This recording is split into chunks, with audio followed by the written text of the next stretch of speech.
Hello, everyone. My name is Joana Berger-Estilita. I am the Chair of Education and Training Committee of the ESAIC, and I am truly excited to present to you the newly published ESAIC Mellin-Olsen Declaration on Diversity, Equity and Inclusion. This declaration is not just a statement, it's a commitment by our society to ensure that anesthesiology and intensive care grow into a field that is fair, inclusive, and representative of all professionals and patients we serve. It acknowledges the reality that while progress has been made, we still face gaps in representation, fairness, and belonging. This declaration is a roadmap to close those gaps. And to dive deeper into the essence of this document, I'd like to bring my colleague, Dr. Mia Gisselbaek from Geneva. Mia, let me ask you, what are the key factors of diversity, equity, and inclusion, and how are they defined in this declaration? The declaration defines diversity as the presence of difference, whether in gender, ethnicity, disability, age, or background. Equity is about fairness, ensuring systems don't disadvantage anyone based on those differences. And inclusion is about ensuring people feel welcomed, respected, and empowered to contribute.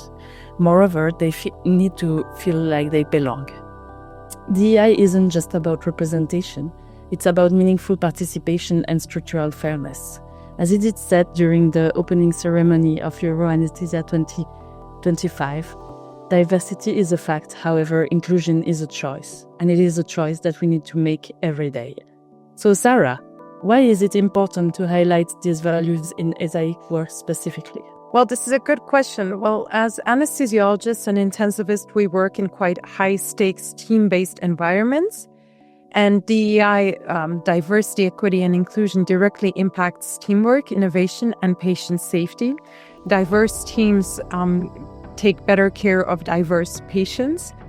And our specialty also has a legacy of underrepresentation and unequal access to leadership. So by highlighting DEI through ESAIC, this really sets the standards. And in the future, it holds us accountable as an organization with international influence, especially in times like today. So my next question to Dr. Elsemarie Ringvold is then, what key commitments are outlined in the declaration? The declaration outlines ESAIC's commitment to embedding diversity, equity and inclusion into all ESAIC activities, including education and governance.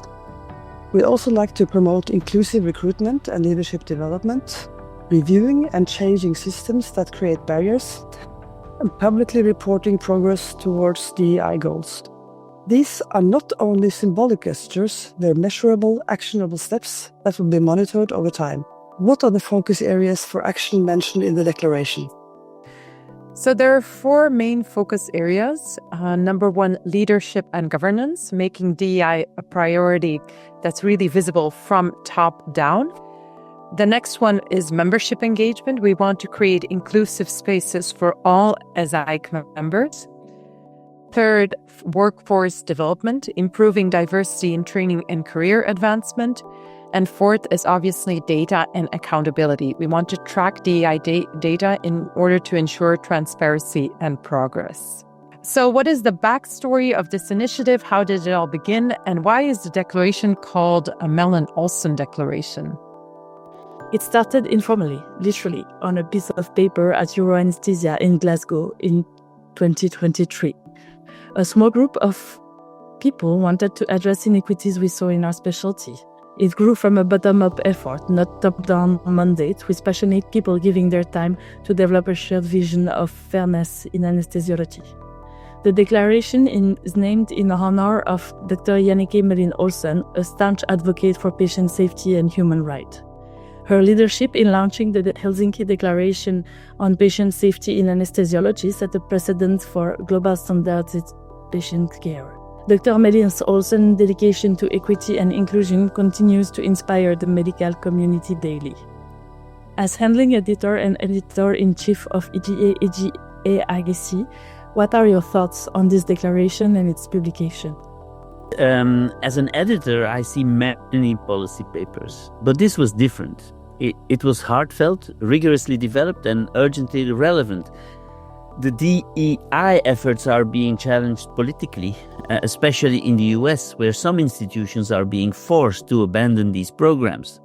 Publishing this declaration is our way of saying Europe will not look away.